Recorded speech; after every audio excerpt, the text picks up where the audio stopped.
So what do you do when you live in a country that doesn't have access to the internet? Well, there's actually a variety of options, but one startup that's gaining a bit of traction this week is something called Lantern, and it makes use of an idea known as, and I love this, the Outernet. Have a look at this.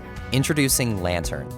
We don't just want to help the 4.3 billion people who lack internet access. We want to make something every person on Earth can use. Lantern is one device that receives free data forever.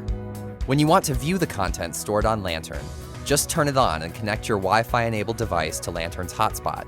All you need is a web browser. So the idea behind Outernet is they take information, they send it up to a satellite and they broadcast it down. It's basically broadcasting huge chunks of the internet so you can capture it on a little device and then connect that to your computer. So one of the things they're doing at the moment, guys, is sending courseware for education to Namibia. But the interesting thing about this, Wendy Zuckerman, is that there is so many different plans at the moment for different ways of getting the internet to hard to reach places.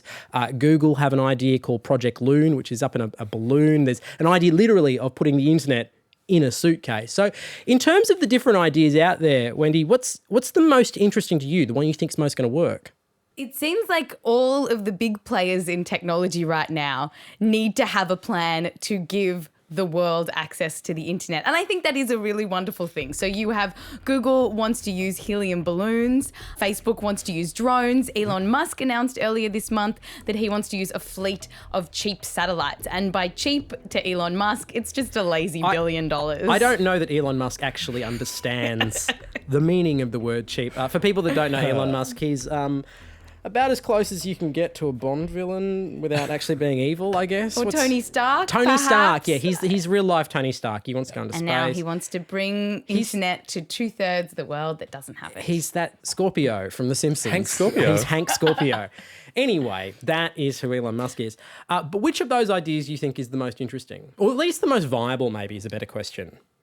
I think it's just too hard to say at this point. And I also don't think there needs to be competition between the two, or between the 10 ideas that are out there. It's very possible that you could have helium balloons pinging to drones, pinging to satellites, and all of the teams working happily together. What you might also have, though, is drones like punching the helium balloons of Google, and you could have a little internet warfare going on.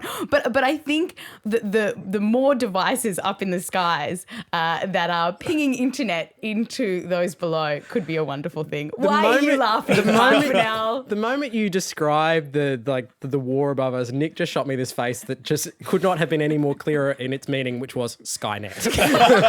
Clearly, you are describing Judgment Day. I'm reading some really good William Gibson at the moment. I'm like, oh, yeah. I mean, Facebook has a big PR campaign if it wants to start sending internet drones throughout the world. At least start calling them UAVs. No, because its drones are amazing. The Solaris 60 can fly for a year without having to land because it's solar powered. And this is the thing, the Google balloons. So that's the one from the beginning of Interstellar? And I haven't seen it yet, no spoilers. And it can carry 250 pounds of weight while doing it. Yeah, it's much more impressive. So Google balloons are said to last, I think, 100 days in the air, and they want to put them in the stratosphere and have them. But having said that, Google is planning on expanding its test sites. It's going to be in Queensland in December, they just announced.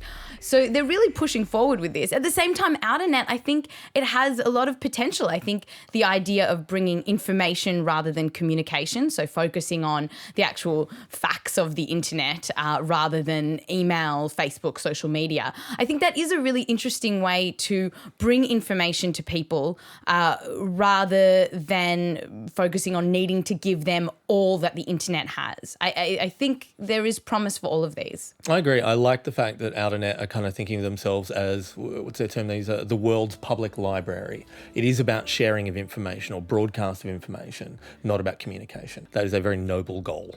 The helium balloons sounds incredibly far-fetched in this idea of they're only going to last 100 days in the sky. How you're going to control them is a little bit of a question. They're going to be sitting. Helium is expensive. Helium is expensive. That's and right, also we're running out. Well, if we kept digging, we'd probably find more helium. Don't encourage them. Don't encourage. We're doing plenty of digging as is. Don't encourage them. It's a little bit of a false economy that we're running out of the stores that we have. But having said that, the idea of sending drones with the wonderful goal of providing internet to the world, just this idea of sending a fleet of drones is quite a lot, I think, to handle. And in terms of the airspace that they'll be taking up, I think you're going to have problems there as well.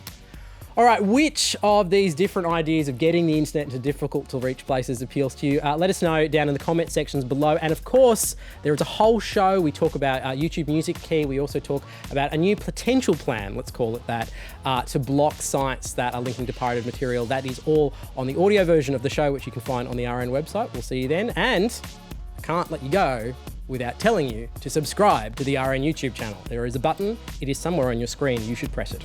Thanks, guys.